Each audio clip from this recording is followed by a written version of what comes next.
Everybody, I have Justin Franson here, and I'm super, super amped to talk to him. Last night, I actually was like, okay, I'm recording with Justin. I might as well start flipping through his book right here, Athleticism.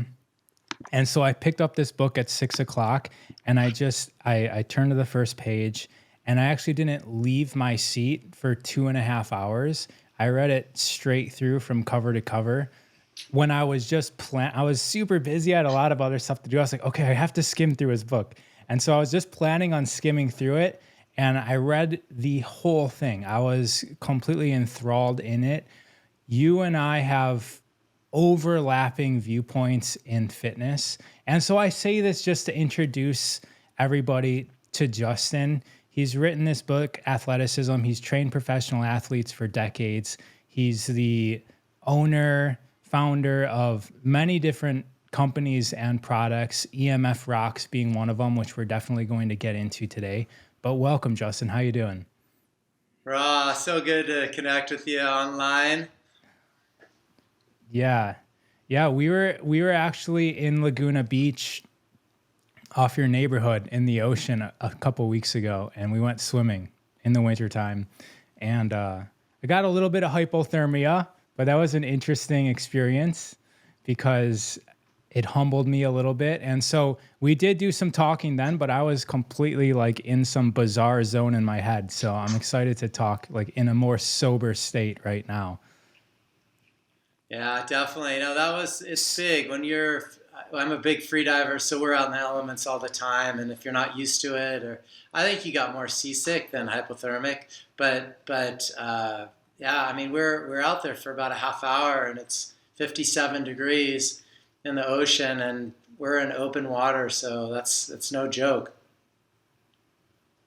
So it was a little bit like that movie on Netflix, My Octopus Teacher. If anybody's seen that with the guy that goes underwater and he's in these kelp beds on the other side of the earth. But Justin took me out in Laguna Beach where there is some kelp beds, and you guys have a dive group, right? Could you tell us a little bit about what's going on with what you guys are doing, because you're doing good things for the ocean? Yeah, so we live in North Laguna, and our neighborhood has a dive club, and it's called Rancho La Bolsa Dive Club. It's named after the point that we dive and pull lead out of the ocean that the fishermen have left over. It's their sinkers that they left from all the decades of fishing in that area.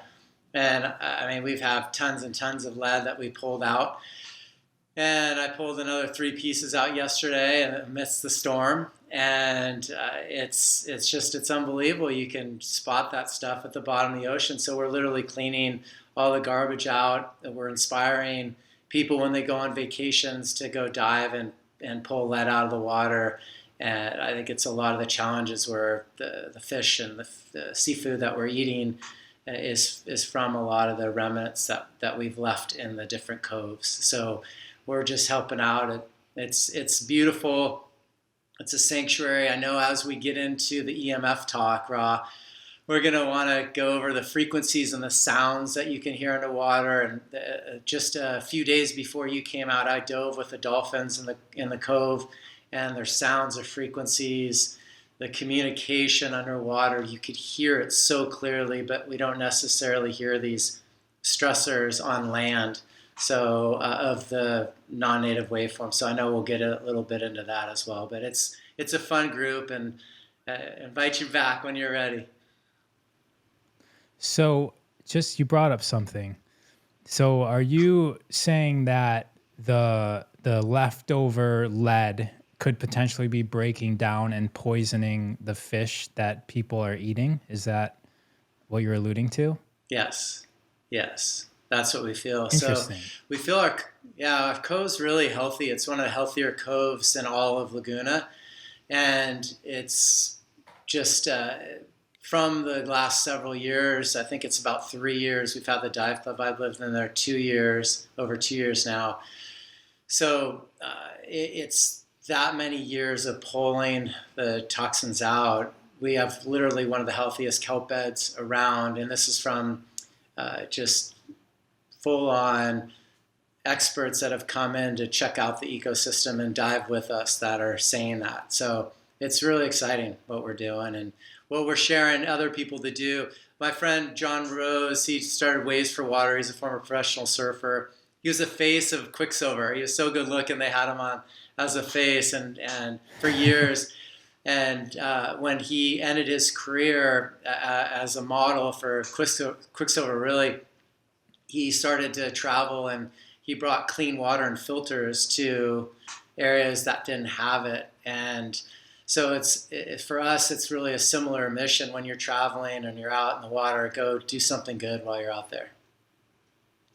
Yeah, and when I was out there, somebody brought like a huge, I don't remember if it was a net, but it was definitely a rope that's all made of Yeah. plastic. And that's what's polluting the ocean is those plastic fisherman nets and not necessarily, well, there's bits of plastic from everything, but those things are completely polluting the ocean and getting into the food supply, essentially.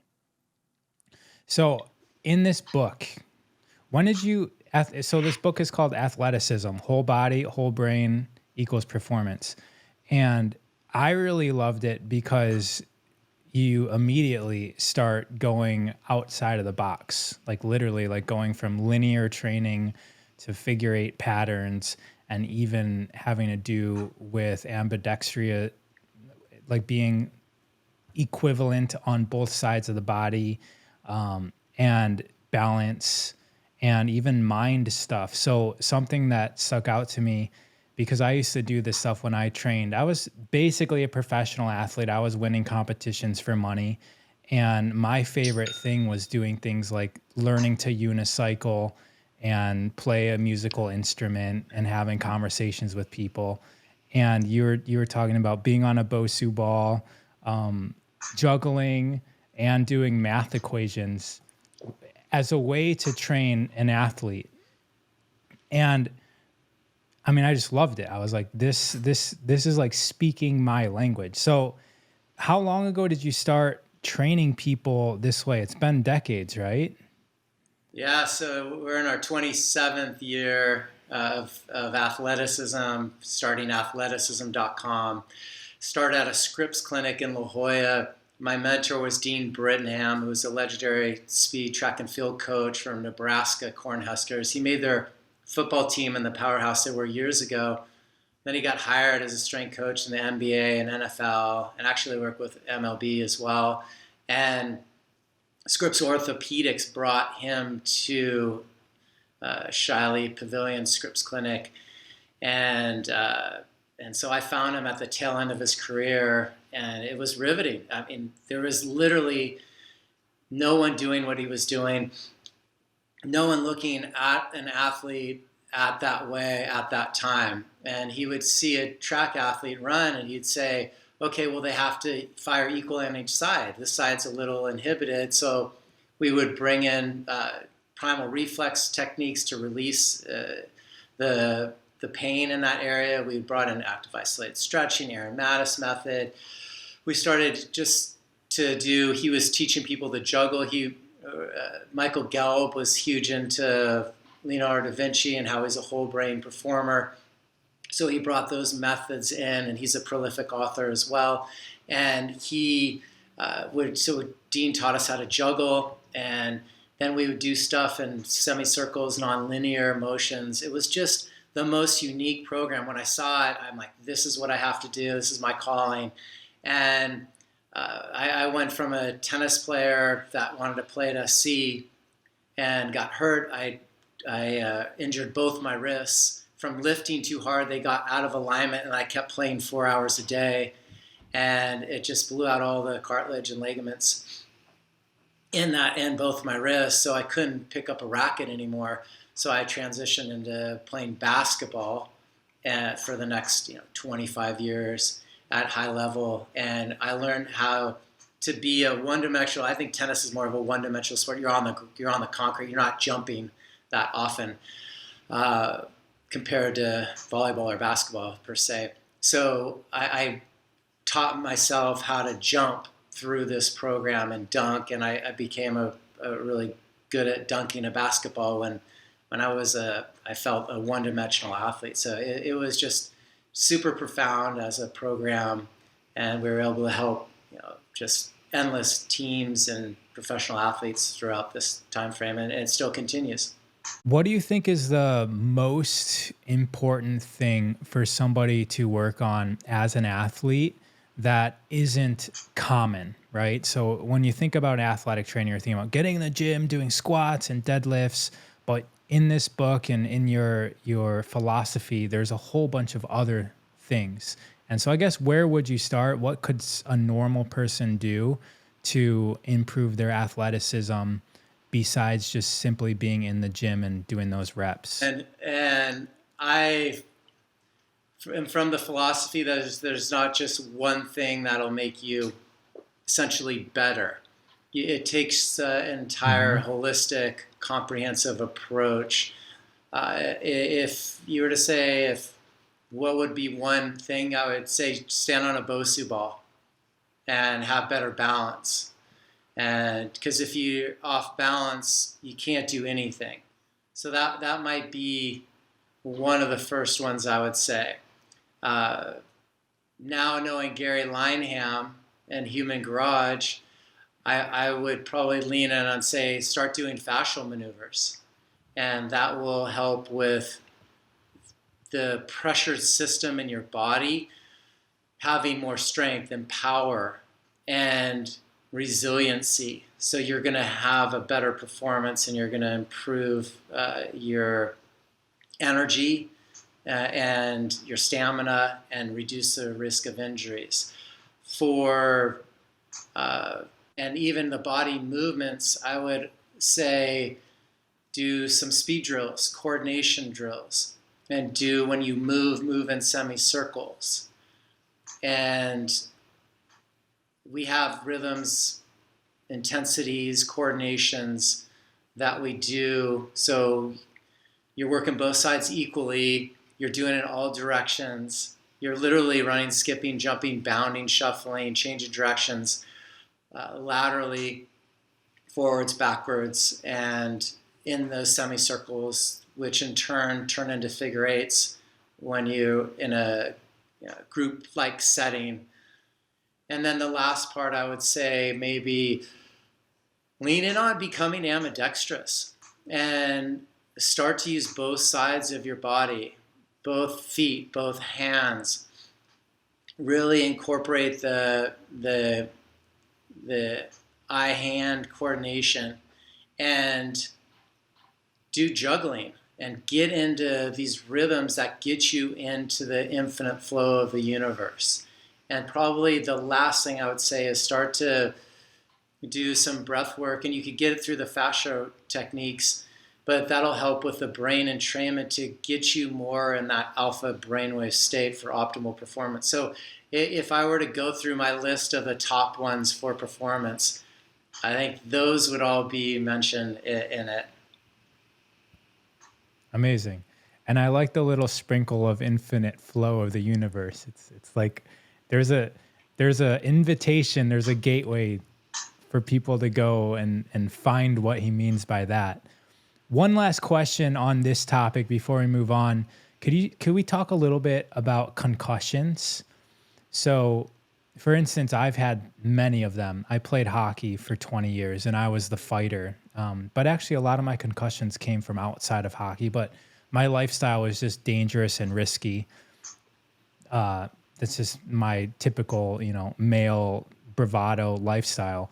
But for somebody because a lot of the CTE injuries and concussions, they start showing up later on in life, right? So first question is, what symptoms do you recognize as being as a result of concussions, and what alleviates those symptoms? The demographic like yourself, like we're athletes that just get a knock. And what I feel happens is the neural pathways don't connect to their endpoints. So the nerves that are firing these muscles, they call them myotomes, they don't know where the endpoint is. And then with a concussion, what happens is you essentially lose your longitude, latitude, spatial awareness. So from that, you see just memory challenges, dizziness, people will vomit, they have headaches, they're light sensitive. Yeah, there's a list of the typical concussion symptoms, and memory's a challenge, and bringing thoughts to your mind right away. So those are all things that people will see with an injury. What I've seen is I'll typically see someone that is 3 weeks into it and they're not getting any better. They're just like, oh, I got knocked. Oh, I got a soccer ball to the back of the head. And they're 13, 14-year-old female athlete, and they can't do homework, they can't go out, they have headaches, and they can't focus, all that stuff. And it's just getting worse. It doesn't get better day after day after day. It just actually gets worse. And so then we'll come in, and what we do is I use light therapy and I do applied kinesiology. So I do a variety of different techniques, but I basically upregulate that nervous system and allow it to reconnect. So I use light, I recenter their center line and get their horizon level. And that's a huge part. So right out of the gate, when you can level someone's horizon and teach them what's level again and what's center again, now they know where they're in space, and now they can start to heal. And I feel it's primary to everything, is to really reconnect those pathways. And from there, I feel obviously chiropractic is great. I feel the fascia maneuvers are phenomenal. The other part that I use is I use essential oils to upregulate the olfactory nerve. Is one of the most primary nerve of the body.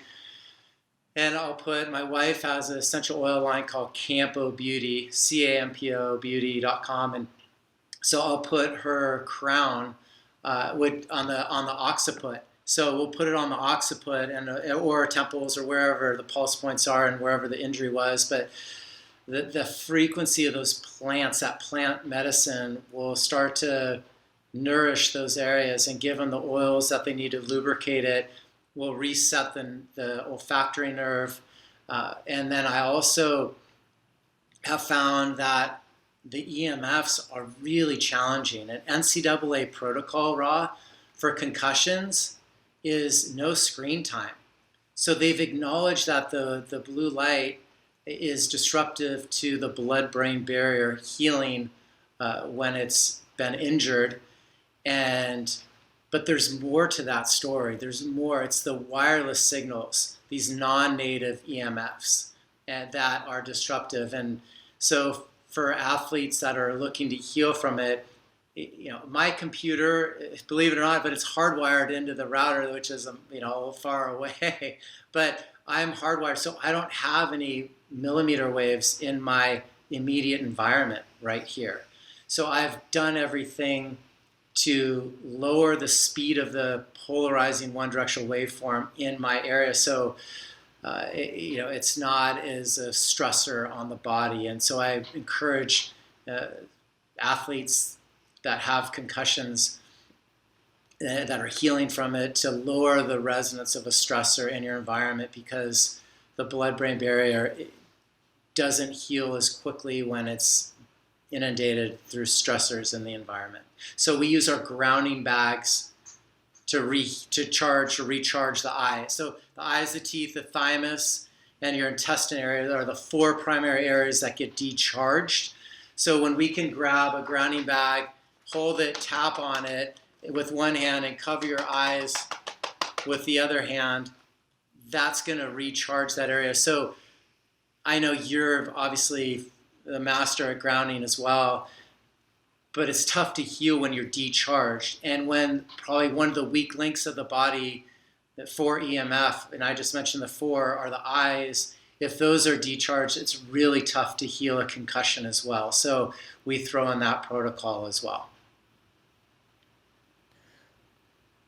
I'm glad you brought up EMF, because that's where we're going to transition to. What do you mean? And I have tons of questions. Bring them. In regards to everything that you're saying. What do you mean by decharged? Our body. We have Eileen McCusick will talk about our body acting like a body battery. She wrote a book called Electric Body, Electric Health. She has a sound tuning fork healing system, which I love as well. It's one of my favorite systems out there. Are you familiar with it, Rob? No. Yeah. No. I think there was somebody called Tuning the Biofield. I don't think it's the Yes. same Yes. author, Same though. The one. book Same that one. I. It Yeah. is? Okay. Yeah. All right. I thought it sounded a little familiar. Yeah. So Eileen McCusick. Okay, but I haven't. Okay. Yeah. You haven't jumped That's into as familiar as I. Right. Yeah. Okay. Cool. So decharged. Go ahead. Body battery. So you get a negative charge from the earth and we pull in the electrons. You get a positive charge from the unpolarized light of the sun.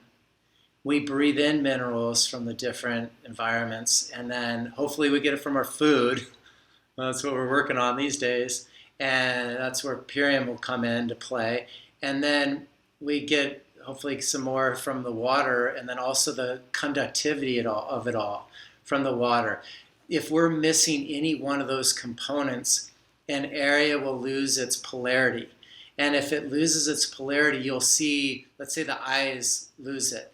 You'll see signs of fatigue, afternoon fatigue, little stress in it, those tired eyes, or maybe stinginess in there. And it's a combination of your being dehydrated, but it's also, it lost its polarity. And so it doesn't have that body battery fully charged, and it doesn't have that charge that we're supposed to have in our body.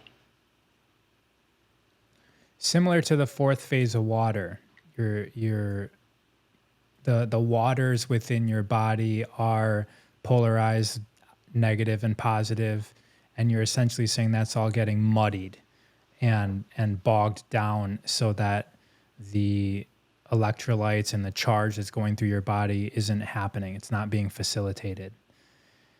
And so that's happening with EMF. And EMF is coming off of everything, right? It's not just our cell phones. It's radio waves that are coming in. You said the word non-native. By non-native, you're talking about like non-native to nature, correct? For the audience, and kind of clarify some physics components of how we're one with nature and designed to be one with her and her resonance. And I always ask people, say, hey, what is our environment? That's a loaded question, right? And what I answer it is, it's literally everything around you, and it can kill you instantly, or it could allow you to thrive. Now, to get more specific with it, I'm going to talk about our air, which is our atmosphere, which is ether or plasma. And these waves and particles travel through that. So that's how we're able to communicate. Now, in the book, The Invisible Rainbow by Arthur Furstenberg, he talks about the history of life and electricity. And before 1889, when there were a lot of people that got sick across the world at the same time frame with the same symptoms, they were attributed to time frames where there were solar shifts and solar flares and cosmic shifts in the atmosphere. Those are native shifts. Ever since we introduced electricity, the non-native shifts would be from one-directional waveforms. And he says the flu was here to stay once we put electricity in the homes in 1889, and then radio waves, satellites, radar, and then 5G the last several years. There's been times where a lot of disease happened during those phases. Now, to go back one step further, we're made with the universe off of scalar waves. That's the framework for every waveform of our entire planet. And these scalar waves, even if it's a cosmic pressure shift, our REM patterns will be disrupted and people will adapt and get sick. And you'll see those same upper respiratory challenges that we saw with the COVID stuff. And it's really interesting because it's a pressure shift in the environment. And then to the contrary, all these non-native waveforms, the man-made ones, Raw, those are one directional waveforms, or they don't work. So just the fundamental difference of how we're made off of scalar waves, how we've showed that we adapt naturally through time and then unnaturally through time. And because we know when we drop a pebble into a pond, the resonance goes out in every direction. It's not a straight line. So why is that? It's a scalar wave. It's a framework for every waveform. So we start to understand the fundamental physics and difference of a one-directional waveform compared to a scalar wave, which we're one with the universe with. And so scalar waves aren't just like a wave. If you imagine a wave drawn on a piece of paper, they're just going in one direction. So could you explain like what a scalar wave is compared to when people think of a wave, they're thinking of like this one directional wave. How is a scalar wave different? Examples for it. So the sun is not a laser dot. It's not a one directional beam. Okay, that would be a man-made radar. Laser frequency, a millimeter wave. When we're grounding and we're outside in nature, Raw, we're not in it in this spot, and then we step 1 foot over the right and we're out of it. The Schumann resonance, that healing pulse of the earth, is a resonance that covers the entire planet. And we're always feeling that resonance. Same as our bioresonance of our body. It doesn't go out of my right ear in a straight line and stay 6 feet to 8 feet away from Justin's right ear. No, it goes out. Our biofield, our bioresonance goes out about 6 to 8 feet in every direction. And so that's a scalar wave. Those are waveforms. So every living organism has a frequency, and it's based on an unpolarized wave that distributes equally in every direction. When we're out in nature, we're one with nature's resonances and the physics and the laws of nature, and we're taking in all that nutrients because our bodies are able to communicate with it. And when we start to introduce non-native waves that are 10 zeros faster of a polarizing charge than the Schumann resonance and the healing pulse of the earth, it's really disruptive to, Bruce Lipton will say, first our biofield, and then chemistry of our body changes. So when we chip away at our chi, it directly affects the chemistry of our body. And that's straight from Bruce Lipton. And Bear Lando, Alphavetic, he'll say the same thing. He has these waveform tests. He has dual impedance antennas. Any distortion in your chi, he can directly tell you what's wrong with you. And it's better than blood. It's a more accurate reading for him than reading blood. Your chi is indicative of your health. So when we start to flip this understanding of we're just this body and we're just here and that's it, and we're just disconnected and we're bigger than we're bigger than everything else, and kind of get rid of those egos, we'll start to understand the physics of how we're one with the earth. I feel a lot of people will start to see what the stressors are and will be able to heal and know that there's nothing to fear, and we'll be able to have a lot more vitality. Mm-hmm. So grounding is essentially becoming one with that field of nature, because we are nature, essentially. Exactly. And so you have EMF rocks, right? Tell us a little bit about that, because I know the first time I heard about them, which was a long time ago, like 6 or 7 years ago. And like I told you, I had a little bag that I was carrying around in my pocket, and I still do. But what do these bags of rocks do? How do they keep you grounded? Because I assumed that the only way to ground was to have your feet on the earth or some sort of grounding pad that's connected to the earth. But these are like wireless bags that somehow keep you grounded. Everyone looks to nature to get grounded, right, Ra?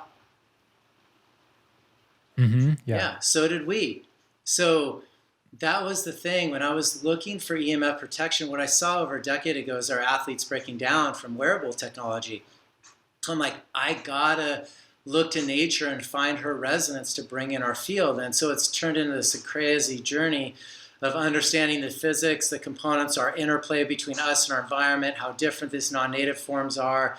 And then it's gone into all these other topics, which I'm sure we'll get into, is privacy, body sovereignty and security, all the data harvesting, like all this stuff. So it's been this crazy, journey of technology and understanding how we're one with it to help facilitate performance. And the Schumann resonance of the Earth is 7.83 hertz, or waves per second. I'm going to break down these waves per second so everyone can understand this, because when we could get this, we'll start to understand what essentially a bag of rocks will do for you and how powerful they are for you, and why they're sold through doctor clinics all around the country to help with electromagnetic radiation protection.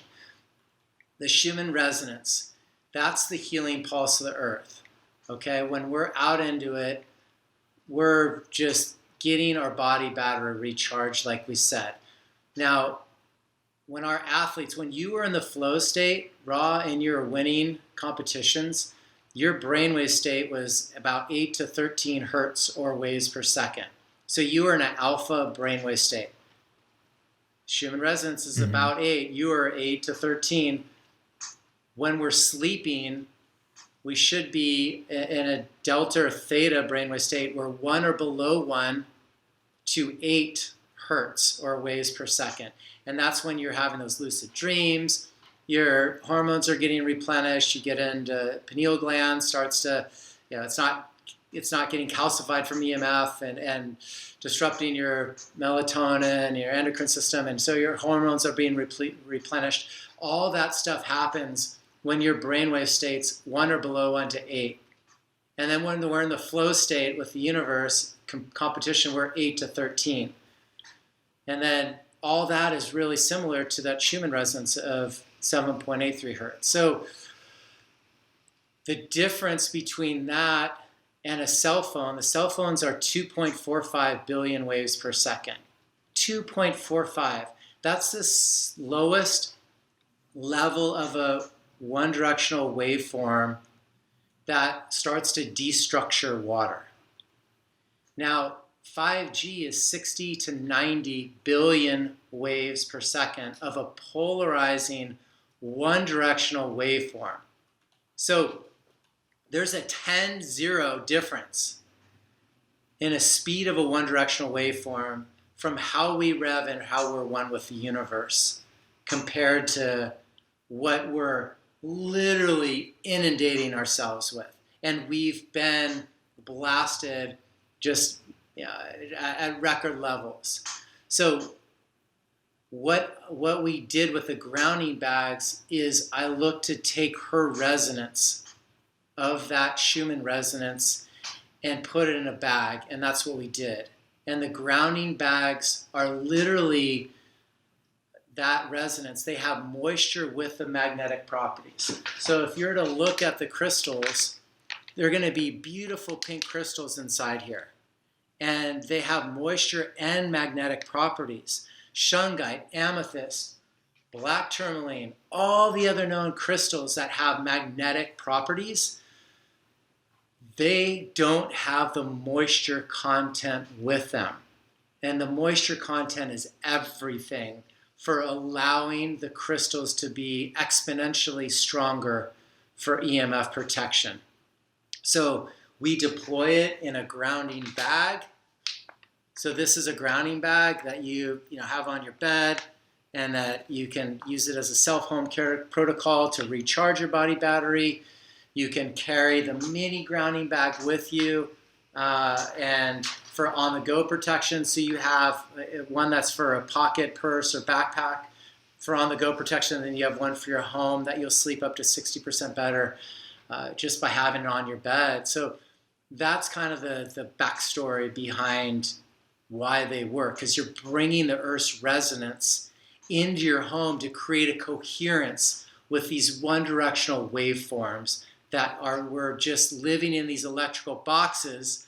We call them homes, but they're full of electricity, And it's so different than our resonance of our bodies, and our bodies don't know what to do with them. So we go into a twilight sleep, and our brain tries to figure out what's pinging it all night long at billions of waves per second when we're supposed to be at 1 to 8, so we don't get into those deep restorative sleep. So that's why you gotta get the resonance of your home as low and slow, as close to nature, turn the stuff off, but then bring in the grounding bags to lessen that vibration that affects us.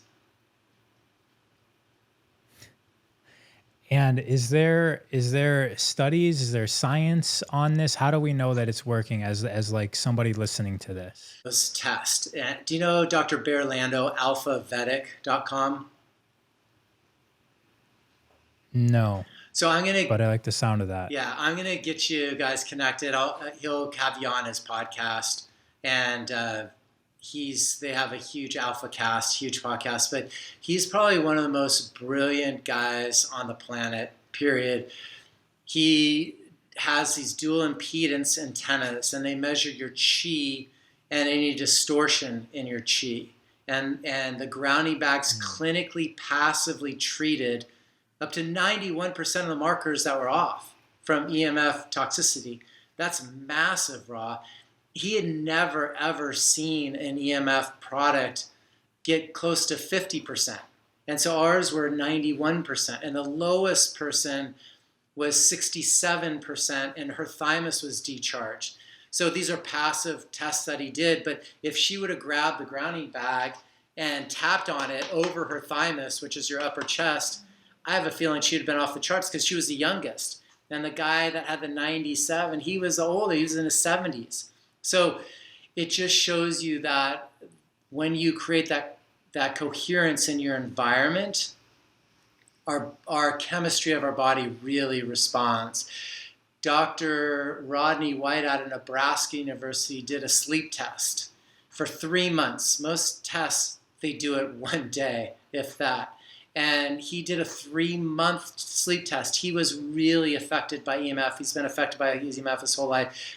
He's been trying to figure it out forever, doing all the tests and wearing those sleep trackers and testing. His deep sleep was at 45 minutes. It missed his whole life, like literally. And now, since he brought the grounding bags, it went to 100 minutes. So that's over 60% improvement for 3 months straight. And so we've had, a lot of doctors doing tests. I've done pH tests as well. Your pH will normalize. And as Gary Lineham will say, there's silica in the grounding bags because it's that healing pulse of the earth. And that helps rehydrate, our bodies. We get that frequency of it, and it helps create a coherence. And so I think that's why we do so well with them in so many ways, is because it's the composition of the earth, which is the composition of us and our biofield, like creating that coherence between us and all of it. Right. And from a spiritual standpoint, I mean, you're mentioning pineal gland and dreaming, but also connecting to whatever's beyond this physical reality is less distracted and less foggy if we're within the resonance of nature. Because Totally. that's essentially our signal. And you mentioned that maybe there's an agenda. You didn't really mention it, but what I heard is there's possibly an agenda to disrupt that connection, and that's why the people in controls of the cities just set up these towers that emanate these frequencies that are super disruptive to us. And that's how I've become so obsessed with all that is nature, primarily light, earthing, water, air, and then ether, which you did mention, because this is our nature. This is what our power relies on. And this is the origin of our entire existence. And we, last night, Carol, my wife, she even was like, I've been lucid dreaming like a lot. Like I'm lucid dreaming every single night. And we've been sleeping with one of your EMF bags or EMF. Yeah, is that what they're called? EMF rocks, EMF rock bags. Grounding bag. For like 3 weeks. And And I've been dreaming more dynamically than normal as well. And that all is dependent on our pineal gland working. It's dependent on us getting into that deep REM restful state. And it's amazing because that's what makes us human. Yeah, it's so true. How long? Yeah, real quick, let me jump in on this one. Dr. Darren Weissman, he started a system called the Lifeline Technique. Are you familiar with it? From your book right here. Yeah, yeah. You've Okay, mentioned just it. for that. So he talks about infinite love and gratitude. This is a sign language for I love you. And we say infinite love and gratitude because the universe is infinite. And so in his flow chart, it's crazy. And this is where I put all the dots together. And he was even blown away by it when I recognized it for him. But he has a whole part. He goes into the mind, body, spirit. And when the spirit's disrupted, it's either particles or waves or particles. And then you give infinite love and gratitude, correct that. Then the next step underneath that, guess what? It's REM patterns that are disruptive from these waveforms. So when there's a cosmic shift, it messes with our spirit, which messes with our REM patterns and through waves and particles. And so it's a crazy cycle. So then you have to recorrect whatever the REM pattern is, give it infinite love and gratitude, and then they muscle test strong. And now you've released that emotional holding pattern or that area that is disruptive. So these are just the reasons that we acknowledge scientifically that are disrupting us from getting into those deep lucid dreams. So the grounding bags, kind of what I alluded to before, allow us to get our brainwave into those lower and slower states because they're not being inundated. So Ra, it's like someone's tapping you on your shoulder all night long with smart meters and neighboring signals and satellites and what have you, Wi-Fi on, smart devices on in your house. Your brain goes into what is that pinging it? Because they call them smart devices because they're always on, they're always broadcasting, there's always receiving. They're looking for you to communicate with it. And that's how our brain is. Our bodies are capacitors. Literally, we're absorbing all this stuff and taking in that information like a sponge, per se. So, and we store a lot of the crap in our biofield, and it can be disruptive to us. And even those frequencies will make it all the way in when we're sleeping. And so if you can get that person to stop tapping you on your shoulder all night long when you're sleeping, or that invisible waveform tapping you on you're going to get into those lucid dreams. And I hear it all the time. Those are the exact testimonials that are riddled through our websites of the grounding bags help you get more lucid dreams, getting that deeper store of sleep. Even if you get 3% better sleep, so if you're in the 90 percentile, you improve 3% every night, that cumulative effect is insane. And that's what the grounding bags help facilitate with. And the reason, if I were to just impart a little bit of my knowledge into this, the reason why we're dreaming or lucid dreaming is because that's the pineal gland producing melatonin, right? And the pineal gland, and melatonin's essentially what goes through it's the hormone that goes through our body and regenerates us through deep sleep. And we experience that as dreaming. If we actually look at the etymology of melatonin, it comes from the same root as melanin. And so melatonin, the tonin part of melatonin means tonic. And then the mela is dark. And the dark is essentially because the melanin is grabbing light. The melanin in our eyes, our hair, our skin is grabbing light. And so the melanin is basically, or the mela is like the light absorbed in the body through the dark tones of our skin and our eyes and our hair. And then the melatonin is essentially the melanin tonic. It's that light tonic that's going through the body, and our brain registers that as visual, because that's what light is to us. We get to see through it, and that's essentially what a dream is. And so the more that we are dreaming, the more our body is adjusting itself to the frequency of the light. Beautifully said. You mentioned, yeah, I was just playing around with etymology of the words last night, and I was realizing that because I always thought that melanin and melatonin were related, and There's the apparently they connection. are. There's the Melatonin connection. is literally melanin tonic. You mentioned I forget the exact. Maybe I wrote it down. I forget the exact date. It was 1898 or 1889. Yeah. There was a cosmic or a solar flare, and then there was also like man-made disruptants to the field, which resulted in the Spanish flu, right? It's like when radio waves got introduced, and then we could also even come up to present times. And when 5G was introduced, everybody got sick as well, and it's labeled as another type of flu or virus. And there's, what is it, disease X that is already planned to come. And so when we have these like diseases every single year, is this something that people need to be shielding their body from mechanical, like breathing in particles? Or what is your viewpoint on like us being an electric body and our health dependent on our electromagnetic environment within ourself? Do you have anything to say with that, and like in regards to health and immunity? Kind of what I just brushed over really quickly in the book The Invisible Rainbow by Arthur Furstenberg. He categorized the history of electricity and life.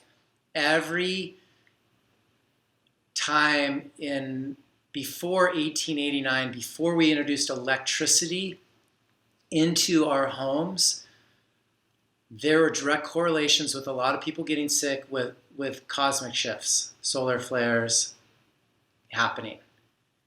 After that, 1918, Spanish flu, World War II, and then the Hong Kong flu, it was radio waves being rolled out, radar, and then satellites as well. And then obviously 5G the last several years. Every season, so last summer, it's pretty crazy because I live in Laguna Beach, probably arguably one of the healthiest cities in anywhere because everyone's always outside. We're playing beach volleyball, we're in the ocean, we're in the sun, we're very outdoorsy, healthy crew of people. So many people got sick in June. I feel they ratchet up these frequencies. So when there's an increase in a frequency in a specific area, you're going to see people's bodies essentially adjust when they need to at the level they're capable. And so that's what I'm starting to see. Even the same as I cleared Newport Beach is a Port Street community. It's a wealthy neighborhood. I had a client call me and say, Justin, come meet her at my house. And I'm like, oh, it's off the charts. There's like an Aaron Brockovich situation in there. And it's crazy. So I'm like, you guys get out of this house. We got to fix it. And so they jumped on an airplane. Well, the kid had diabetes. So it was the first time, 12-year-old, mom's wearing a smartwatch so her kid doesn't die on her, and checking glucose levels. Kid had one on. It's crazy how you use the technology, the thing that's hurting you, as a tool to notify you. But nonetheless, it helped me tell this story. When everyone turned on the Wi-Fi, they ended up flying to Fiji. They got on an airplane and they were like, we're going to get out of here and get grounded. The kid's glucose spiked 200 points and he got a bloody nose when everyone turned on the Wi-Fi. Mom sitting right next to him, didn't intake anything. 3/4 of the way, it's a long flight from California to Fiji. 3/4 away, most of the people woke up. I would say probably half the people woke up, and The kid was still sleeping, mom's awake, he gets a bloody nose again while he's sleeping, and his glucose spikes 100 points. So what that tells us is that every major health challenge has a resonance to it, and when you pollute it through our waveforms, the chemistry, our biofield is going to be disrupted, and the chemistry in our body is going to show it. So that's kind of what I'm getting at is we're electromagnetic beings, and when you pollute our environment with non-native electromagnetic radiation, it's completely destructive, and we're going to adapt when we need to at the level we're capable. There's no pathogenic virus that's flying around to kill you, period. None whatsoever. It's never, ever been, a virus has never been isolated and proven to be the cause of disease ever in the history of science. It's been a lie told by the medical and pharmaceutical industry specifically to sell drugs as health and to scare you into buying it and to treat causes, not symptoms. And so many amazing medical doctors have shared that information with me, from Tom Cowan to the list goes on and on. I mean, there's just endless doctors that are saying this. And Tom Cowan, COW, and wrote a book called The Contagion Myth, where he debunks the whole virus challenge.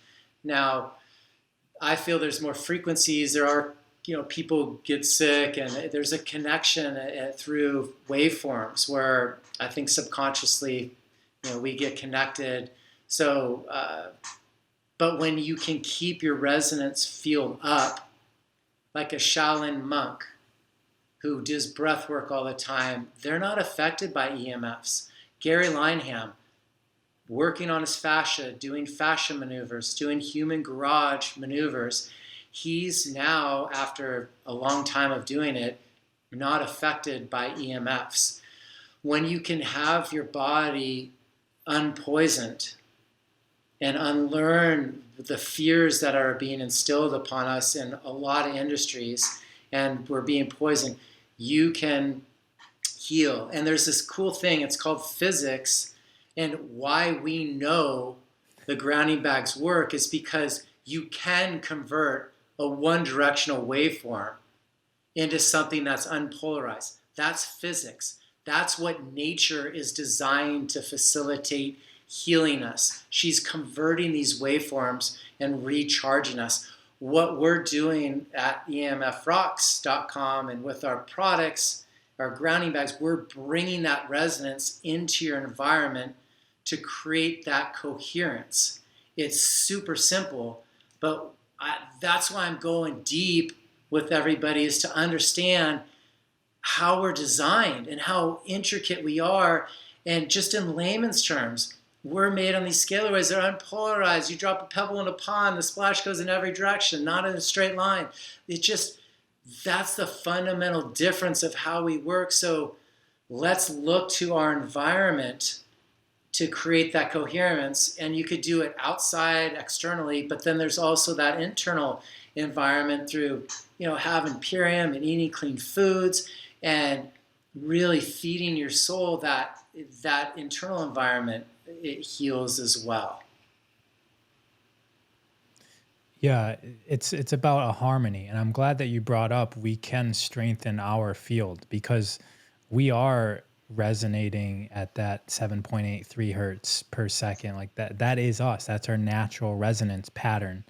And as we do the practices in life to strengthen our field, then we can harmonize versus the war zone that we're essentially within electromagnetically. And you mentioned Bruce Lipton and talking about how the different organisms or cells in our body and the DNA in our body responds to the electromagnetic field or frequency more so than it is like a mechanical machine.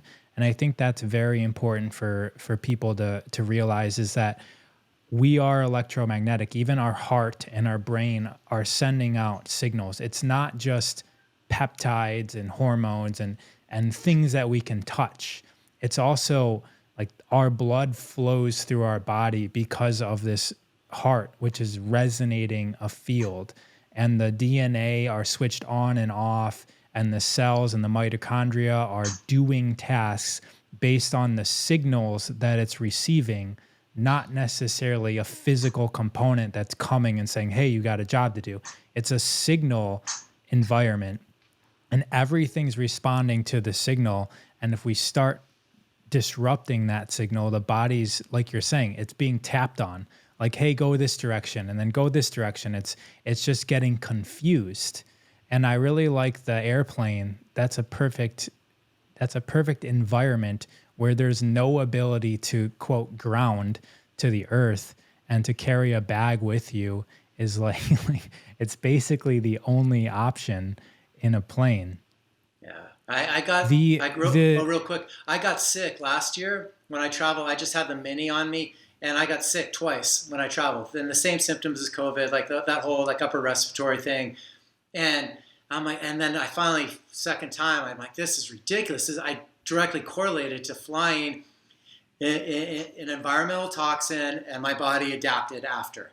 And so now I'm actually, the planes with the Wi-Fi and the Bluetooth, and 100 plus people in a plane with their wireless devices on, you add that math up, that's a massive stressor. So the mini didn't do the job. One, it probably isn't enough for me because I'm super more in tune with energies. I read energy for a living, like I muscle test. I'm an applied kinesiology guy. I feel that energy.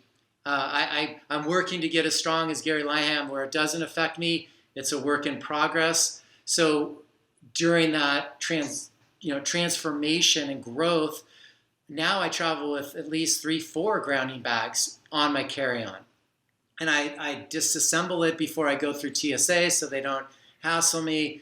I get right through. I'm like, I take this bag out. I'm like, hey, this is crystals. I have crystals. And then they see them, and then they let you go. And so I've learned how to create that coherence in no matter what type of environment while I'm building up my life force, so I could start to be that Shaolin monk and have that fascia hydrated, do the fascia maneuvers and the breath work, and get the silica, get the diatomaceous earth, get my system optimized so I don't experience those, the feeling of that resonance. And then I just subconsciously can convert that and know that they're broadcasting beneficial waves, not bad waves. And we can do that.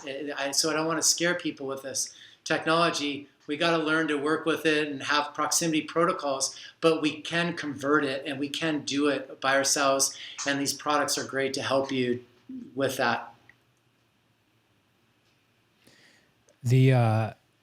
Actually, one of the co-owners of Purium, David Sandoval, he likes to give a lot of, what you can do besides purchasing our product, right? And one of the things is with the airplane, he recommends that people fly at nighttime because, like you're saying, the sun is also a major source of frequency that could be potentially damaging. That's why the Earth has an atmosphere around it. It's to shield the strong solar winds that's coming off of the sun. And he recommends people, even though I hate flying at night, to doing that red eye because it disrupts my sleep. But his recommendation, if we want to get less EMF from, because the airplane's basically flying at an altitude where it's very exposed, he recommends people flying at nighttime as opposed to in the middle of the day. Interesting. For the reasons of EMF from the sun. Yeah, that's a great point. That's his recommendation. But yeah. But I was going to ask you, like, so if you're working with people and you obviously have a simple solution that's worth more than it cost with the EMF rocks, but what else can people do? I mean, I can think of 10 off the top of my head, but I want to hear it from you. What else can people do to protect themselves against the negative implications of EMF within their home or within their life? What are your favorite go-tos? Definitely, that's an interesting recommendation. But the first thing you do is you got to get grounded right when you get off the plane. I know you've talked a lot about that, is to get back in the resonance of that time zone that you're in. So just go, lay down on the ground and do earthing, do grounding.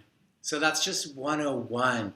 And the Clint Ober, we give him a lot of credit for his book Earthing and bringing this to the forefront for everyone to understand that there is science and there is research behind what we're talking about of these invisible waveforms and how our bodies really interplay with it.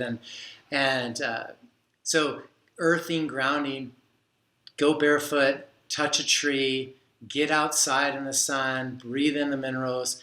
As you know, I'm obsessed with getting in bodies of water, no matter how cold they are, especially the ocean.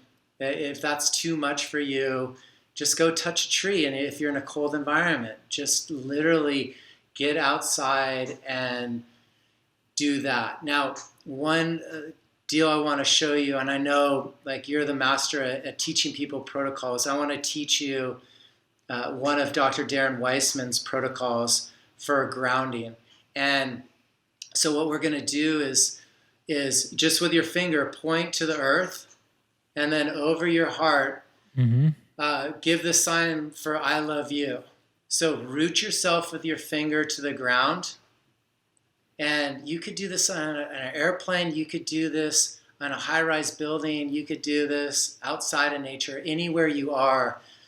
Point to the earth. And my finger's already buzzing right now, just connecting to the earth. Infinite love and gratitude to your body being grounded by nature. Infinite love and gratitude. And picture yourself as this infinite love and gratitude. You're a big, strong tree with deep roots. The more the wind blows, the deeper your roots get, and the more grounded and connected your body gets. Infinite love and gratitude. Now put that hand on your forehead. Infinite love and gratitude. Your mind connecting to the earth. Infinite love and gratitude. Infinite love and gratitude. And now we could go up to the spirit. You could do all fingers connected raw like this, like they're all together. And just place it on here, on the crown. And infinite love and gratitude. Infinite love and gratitude. And you could say it. You can also just use the sign for I love you and put that on the top of your head. Infinite love and gratitude to your spirit. So we just did body, mind, and spirit, grounding, connecting to the earth. Infinite love and gratitude. And you should feel a little release there. Right. And I definitely could feel my being going through my finger into the earth, and this imagination, right? It's almost like the remote control to the spiritual or non-physical realm. And just like anything, like we had to learn how to walk, we had to learn how to ride a bike, and a lot of this skill set of maneuvering within these other realms takes practice.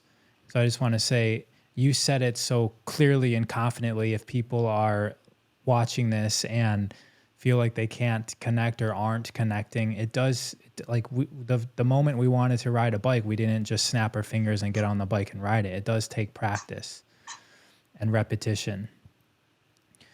So in my phone, I was looking, I was trying to find something, and I came across a picture I took in 2007 or 8.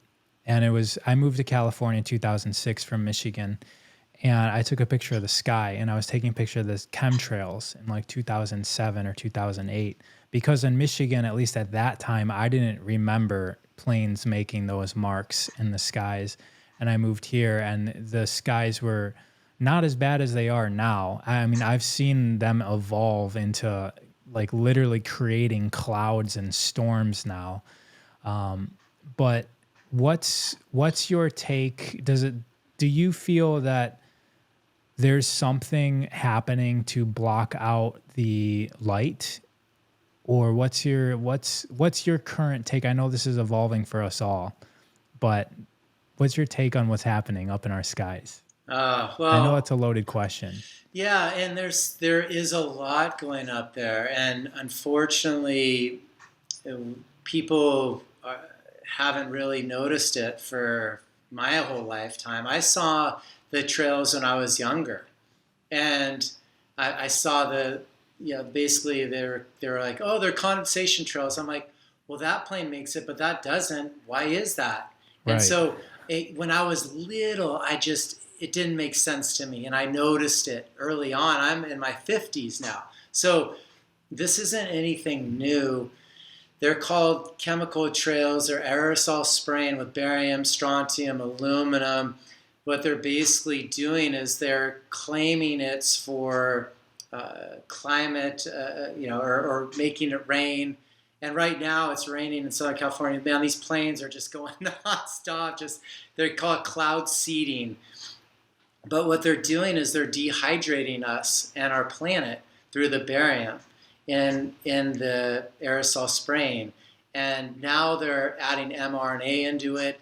So there's particles that are attaching onto other things. So I do lots of muscle testing. I have the doctors that we sell our products through are some of the most incredible wizards at muscle testing. They have all the vials for all the things, and they're showing particles that are showing up on top of other stuff. And so they're treating it through right frequencies, through pairing that frequency with the particle that's attached to it. The reason these things are getting attached is through our air. They're polluting our air from above. And the frequencies of the Wi-Fi are just charging that stuff. So when you have more heavy metals in your system, you become more of an antenna, and they're able to do more controlling, psyops with you and control populations through frequencies as well, especially the more polluted your system is. So there's a lot going on up in the sky. You're not supposed to see air, right? Unless you're in LA and it's all polluted. Yeah, but so we don't think of these environmental stressors like, oh, they see a stream. They're like, oh, you think it's a cloud, but clouds aren't in straight lines. There's an aerosol spraying. And the same as the millimeter waves, like they're affecting us in our environment. You don't see them, but we can hear them underwater. We can hear those dolphins. We can hear those whales. And when there's an electric foil board, it sounds like a radio station on static turned all the way up. That's what we can hear. We don't see it on air, but our bodies feel it. And we feel these non-native waveforms as well. There's some people that can hear at that bandwidth. I think Sherry Edwards, and most humans don't hear it. We feel it. If you're ever in your home and your home goes and your electricity goes off and you're in a quiet place, you'll hear the resonance. You'll hear the vibration go zzz, to nothing, and that's when you know that you're like, man, it's really loud when this electricity's on. So there's a lot going on that our bodies feel. One other note is Ibrahim Karim. Do you study much on biogeometry? I forgot. No. No. Okay. So Ibrahim Karim's a founder of biogeometry, and he'll say that our planet, if there's any change in temperatures, it's from dehydration, from the radiation that's being emitted. And so I'm coupling it with Gary Lineham's, barium that's dehydrating us and our planet. So the combination between the two are the huge stressor in the air in our environment. Wilhelm Reich also had similar theories with orgone, the orgone energy. If everyone's familiar with orgonite, it comes from orgone energy, and orgone comes from orgasm, which is essentially like the natural bliss state of the universe. And essentially he said that in areas with low orgone, it's going to be areas like the desert, areas that are very arid and dehydrated because there's less of the positive orgone energy in those areas, which is healing frequency. Thank you for explaining that. Yeah, you were not supposed to see air. I've noticed in LA that the last few years, I see the trails and then I watch them drop over the next few days. And then smog, I know the difference. Smog is like a yellowish haze. So if you're up in the mountains, you can see the smog. But this is like a white fog. It looks like fog. It looks like m- clouds just rolled in from the ocean and now the whole area is foggy. But it's not, it's 90 degrees. There's no fog. It's just this chemical haze. And it's a war. I mean, we're essentially the targets of whatever that is, and it's our responsibility to make ourselves as resilient to whatever's happening around us at all times. And that's why stuff like this is interesting. And that's, you're helping a lot of people solve one of the issues that we have to deal with nowadays. Yeah, and then I want to go back here, to real quick. go The ahead. tangent. I got on a tangent, but I forgot to mention the whole blocking of the sun, and you talked about the light being disrupted as well. So Right. I got off on the chemtrails and the dehydration, but yeah, you're blocking light. Bill Gates is blocking the sun. You block light, you block all life. I mean, the there's the book Deep is, it talks about the depths of the water, and 90+% of the ocean life lives in the photon state where you can have light living in that region. And that's, we get over 70% of our oxygen from the kelp bed. So this is just crazy stuff to think that light is bad. And one story, I had a friend and lives in my neighborhood, and we were out playing beach volleyball, and he's wearing long sleeve and this and that. He's loading up a sunscreen, and he's like, "Oh man," he's like, "this sun is just killing me." I'm like, wait, let's back this up. All right. And he's a big Tesla guy, and he's had 4 Teslas in the last 10 years, and a huge stockholder of it. And I said, "So tell me your history." I said, "So you're saying the sun gave you skin cancer?" He's like, "Yeah, I just had it cut out of me. The sun is bad. It's bad." I said, "Really?" I said, "So did you grow up putting sunscreen on with a bunch of chemicals?" And he's like, "Yeah, I just loaded up with chemicals." I'm like, "Okay, did you ever have, margarine or any synthetics that might create a pocket underneath your skin?" "Yeah, I used to eat that stuff." Have you driven a Tesla for over 10 years? Like, are you sitting on a massive battery for over 10 years? Yes. Okay, but it's the sun's fault that you have, skin cancer. So, and those are just 3 little examples. Like, so again, we got to unlearn this stuff. The light is not bad. I talked about it in a book. There's the healing, through light therapy. We still have red light therapy now. I treat concussions through the light. You guys, our bodies communicate with light. We're a holograph of light. If we dim that light from above, we're dimming it inside us. It's not a recipe for success. So everything Bill Gates touches, you should stay away from, and create the intention that that's going to go away, and that we're going to be able to heal and not allow it to happen. Like, you can't block the sun. That's just not okay. And that mentality is satanic, and it's the worst thing ever. You got to connect to God, stay grounded by nature, bring in the light, because we are light beings, and we have to stop these madmen from doing stuff that they can think they can do because they have a lot of money. It's not okay. It's literally the movie The Matrix. I mean, they blocked the sunlight, and then people are in pods that they're just extracting energy from.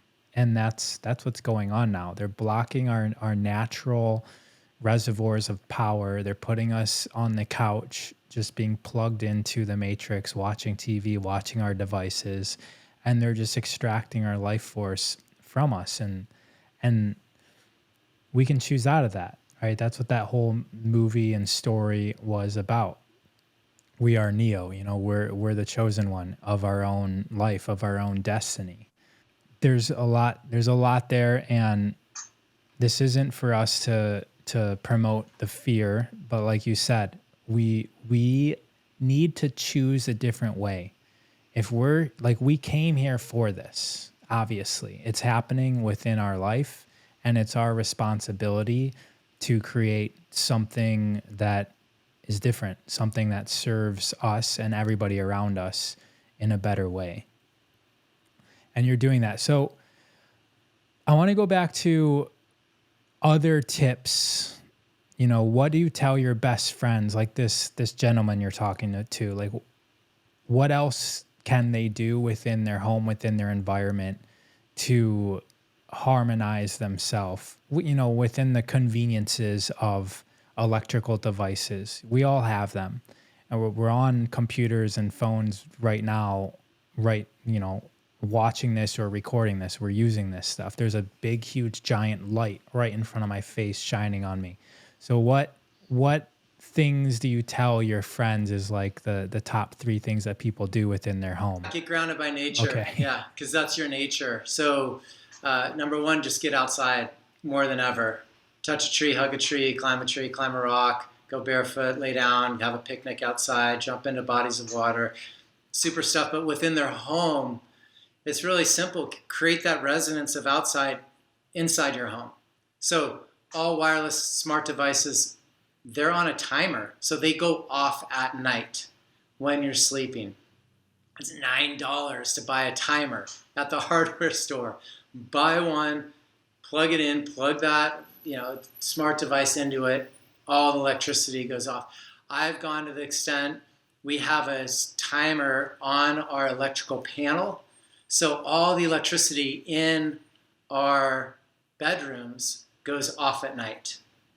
So at least for 6 whatever plus hours, we're in a low and slow environment where there's no non-native vibration. And Dr. Martin Paul talks about the vibration of even milligauss, which is a 50 to 60 hertz or wave per second, on up to the wireless. It's the vibration that affects the voltage-gated calcium channels.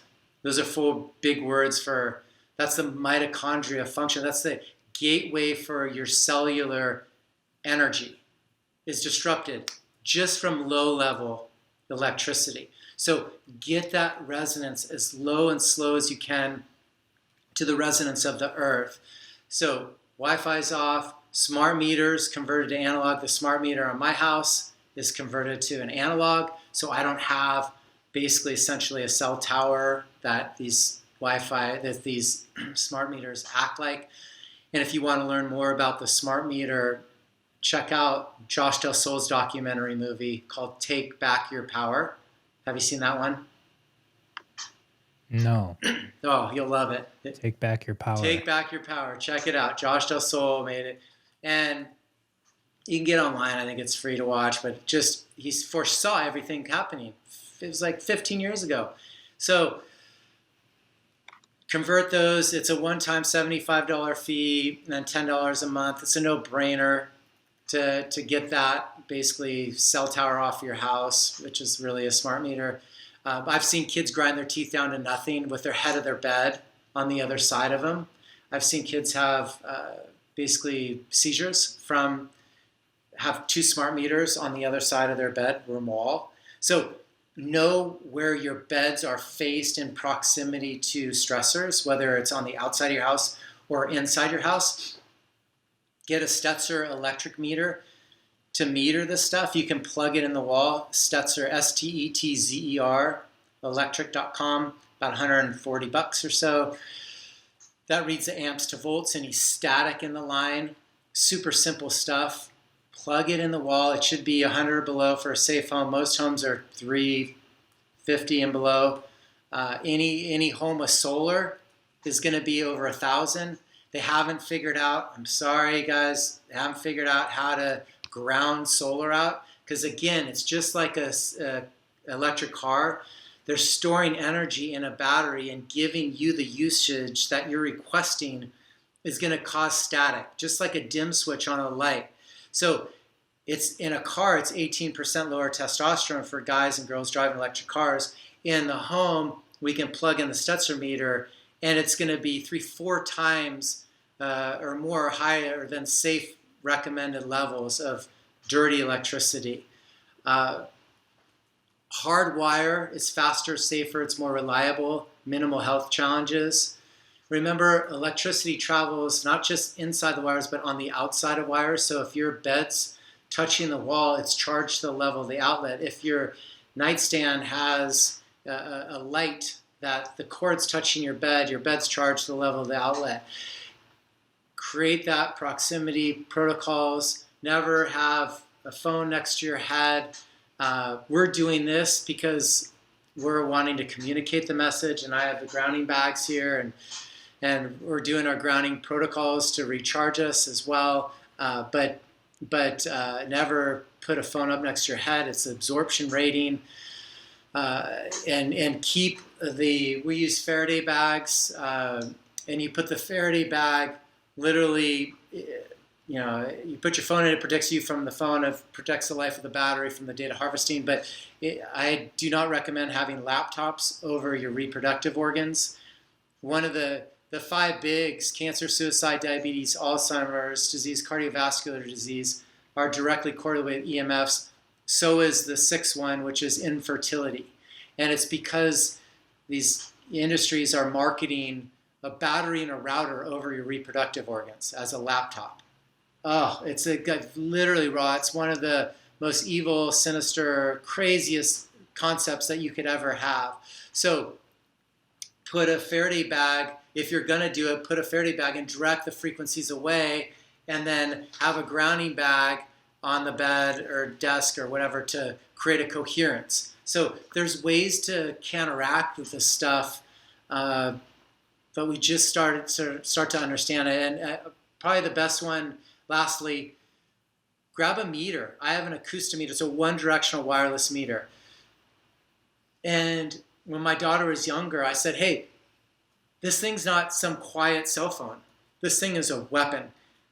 And it's not silent, and it's not in your best interest. And the second I showed her that a meter started screaming and metered out, when I pointed at her phone when it was just silent and quiet and sitting there, and then I point the meter away, and the meter goes to nothing, point it back, it starts screaming and meters out again. I'm like, honey, these are the vibration and that this is emitting that our bodies hear that most humans don't hear. It's radiation. It's a different waveform. It's going to age you quicker and mess with your cognitive function and slow you down. It's not an enhancer. When you're not using this thing, get it away from your body and shut it off. Until I pointed that meter and showed her what it sounded like, she didn't really believe me. So these are some really ideas and steps that you guys can do to create some great proximity protocols between us and technology, but still utilize it. And because we want to use it, not let it use us. Exactly. Those are great. There's great tips. Definitely keep that phone out of your pocket. Oh, I always yeah. carry a bag, which I had a little issue with, but because now I'm carrying around like a little purse thing that has like EMF protection in it, but whatever. Well, I do. Well, real quick, I have the Mini in my pocket, and I put the phone on the outside of it. Yeah. And so remember, on the phone, the top part of the phone is where the antenna is. So you don't want to point it at somebody or yourself. So you point it away. But whenever my phone's in my pocket, it's on airplane mode most of the time. And then if it's not, at least I have a layer of protection between it and my body. So I'm not losing any resilience or like what was it? Dave Asprey said there was 15 to 18 lower bone density in his femur because he had his phone in his right pocket all these years. Like those are studies that guys have done. I'm not losing that bone density because of that buffer and that protection. So, yeah. Yeah. All right. So where can people find you? Like where are the channels? I know you have many of them. Is where you find our grounding bags, minis, and Faraday bags. And we have 2 different sizes of the Faraday bags. And then athleticism.com, spelled athletic, ism.com for those of you who can't spell. very well, is where you find all of our curated health products. And so we have some incredible stuff on there, from energy bites to white clay toothpaste. We have some, clean toothpaste. So did you ever use our toothpaste yet?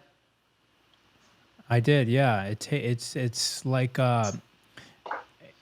it's yeah, it's nice. It's It's got a nice dirt, feeling. It's baby. like I want to say it's like bubbly, but it's not bubbly. It feels like carbonated water in the form of a toothpaste, Wow. to me. But yeah, it's dirt. It's clay, It's right? clay. So bentonite clay is 8 to 30% pure montmorillonite. So bentonite clay, 8 to 30% pure montmorillonite. Ours is pink montmorillonite. That's 85% pure, over 85% pure montmorillonite.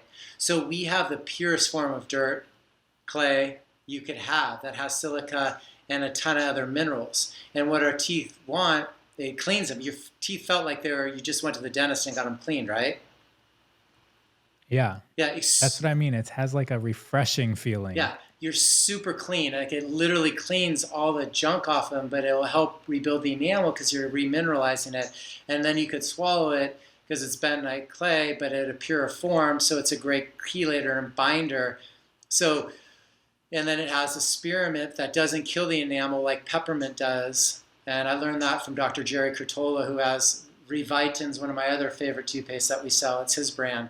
So I mix and match. I go between the two of ours, white clay toothpaste, and then his. And I love it, man. My teeth, I used to have a lot of pain at the bottom of the gum areas, like excruciating pain, because I was just, my enamel was going, and it's a lot of from the peppermint. The peppermint will kill the enamel. So spearmint doesn't. So I love that toothpaste as well. Hmm.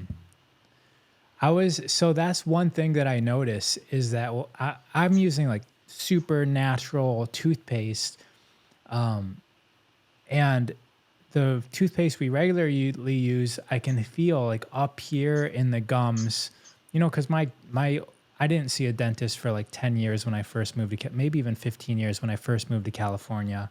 It wasn't until recently that I could go get some things checked out. But when I brushed my teeth with natural toothpaste, there's like a little bit of a stinging, like a pain up here. But then with your toothpaste, I noticed there's like no pain, but I didn't know why. I think the other stuff does have peppermint in there because Yeah, that's just like the normal thing yeah, you've lost that your all tooth. And enamel. I didn't know it. Okay, great. So, and I had that same thing, but it's like way worse than you had it. So, the toothpaste will really help. And just like we want to have dynamic, diverse intake, having a couple different types of toothpaste is great for your gut, or not just your gut biome, but your mouth biome. Hmm. Right. And then you also have that MCT oil, Oh yeah, which tastes super clean as well. is the purest MCT oil out there. And so what we're doing is we extracted it without all the chemicals in it, and it's from palm kernel, not a coconut. So it's actually, I feel it's more bioavailable. I think you get unbelievable results. Go into ketosis, you can not as hungry. You don't have to. You can have that proper window of eating time because your body's burning fat as fuel, not sugar. So you're not spiking and crashing your glucose levels. So it's sustained. It's like burning a fire with a log versus paper. And the big thing we were talking about with the airplanes is EMFs mess with your glucose levels, as we saw with the diabetes client. So when you can normalize your glucose levels and have buffers, insulin buffers like MCT oil, you're not going to be as affected on that as well. But MCTs are great for teeth and gums. You could pool it for less than a minute and then swallow it. I like that because your saliva absorbs it. You're not pulling all the crap out of the teeth, but you're just getting enough to where it cleans it and swallow it. And it's great for eyes, teeth, and gums. Great for brain health. So for endurance athletes, I rub it on the skin. So if I do a long ocean swim, I was telling you, we swim the buoys in our cove. So I'll do mile plus swims, and I'll get chafing under my armpit. And so I'll put it on my armpit. So I'll have energy. I'll be able to just hammer it out because I'm getting fuel without my stomach, weighing me down. Cool. Athleticism.com. There's lots of cool stuff there. You also have those bands too, right? What are those? Like that bright green. The jump band. Did you bust that out yet? I didn't. I haven't yet. Okay, so I wasn't really sure. Yeah. I thought I would find the what's the directions in this book, but there wasn't really much about it in there. So I haven't opened it yet. It's kind of just user-friendly, self-explanatory, where the picture tells the story is get your wife and one other person, and they'll stand on equal sides about 8 feet apart. And what you do is you wrap the circular band, it's called a jump band, in between their ankles, like at their lower leg. And it creates two parallel lines coming out of it. And then you do plyometric drills over those lines. And then as you get more comfortable jumping in and out and on the bands, you raise it up their legs. And you could use 2 chairs. So if you're an athlete competing and traveling and want to get your bounce on, we have a lot of our athletes travel with the bands, and they'll do their plyometric training. Because if you step on it's soft elastic, it won't hurt you. So it's a really smart way to do plyometric training. But the rhythms, the drills, you can do any sequence. Whatever you can dream up is what you can do. One-legged stuff, you can cross them. It's the take off the old Chinese jump rope, where you're just doing these interplays and crossing the bands and then going in and out and over them and moving forwards and backwards and sideways through that. So to me, it's one of my favorite plyometric workouts, and it's super fun for 3 people or 4 people. You bounce in and just switch and rotate to do. And so if you have a group and you just get 3 with one band, so you can have 4 bands and work 12 people out with a crazy workout. And they'll start to raise the bar. They'll literally raise the height of the jump band on their own. And it's fun to see that progression and how people can get creative with their training. And if anyone out there is a personal trainer or a coach or an athlete, this book, Athleticism, which I'll have links for all of this stuff too in the show notes if you want to just go down there. But this book has a lot of amazing drills, warm-up drills. When I used to teach classes, when I owned gyms, the warm-up was basically everything for me. People come for the actual, the workout that we were doing, but the warm-up is where I would spend all of my focus and energy, because warming up the body, getting it into the correct movement patterns, that's what's most important for people. That's what's going to carry them through for the rest of the day, where they're walking upstairs and everything. We want their feet, their legs, their posture operating effectively. And that was what was most important for me before they went into an intense CrossFit workout. And it was my favorite part. That's basically all I did. I basically just did warm-ups for my entire career, and somehow did very, very well. No, that's awesome. In the sport. That makes so much sense. And when I was playing basketball, my warm-up routine was a 45-minute workout, basically. And before I'd step on the court and play 2 hours of high-intensity basketball. And I'm 6'2", about 185, and I was balling with guys that were way bigger and faster and had played their whole life. And, I was in my 20s to 40s when I was playing with them. But when I did the warm-up, I couldn't miss and they couldn't move me, no matter how big they were, period. And when I didn't do it, I shouldn't have been out in the court. And so I literally got in the habit, the same as you, Raw. Every time before I would play, it was mandatory. So we'd have 7 o'clock games in the morning. I would be in the gym doing my 45-minute warm-up and then go to play. And all these guys would just like reach down, touch their toes, bend over, and then let's go play. And then they would be dropping like flies, like all the time. So it's so important. But the cool thing is too, is you were finding that rhythm for your body that got you to perform at the level that you wanted. And that's what a proper warm-up will do, is get you in that rhythm. So it's easier to connect to flow once you get there. All right, Justin, I think we'll wrap it up there. Did you have anything else to add before we go away? Sure, because that's your nature. Exactly. Well, it was super awesome to talk to you, and I'm sure everybody enjoyed this. Please go check him out. His Instagram is also EMF Rocks on IG as well. All right, Justin, take care.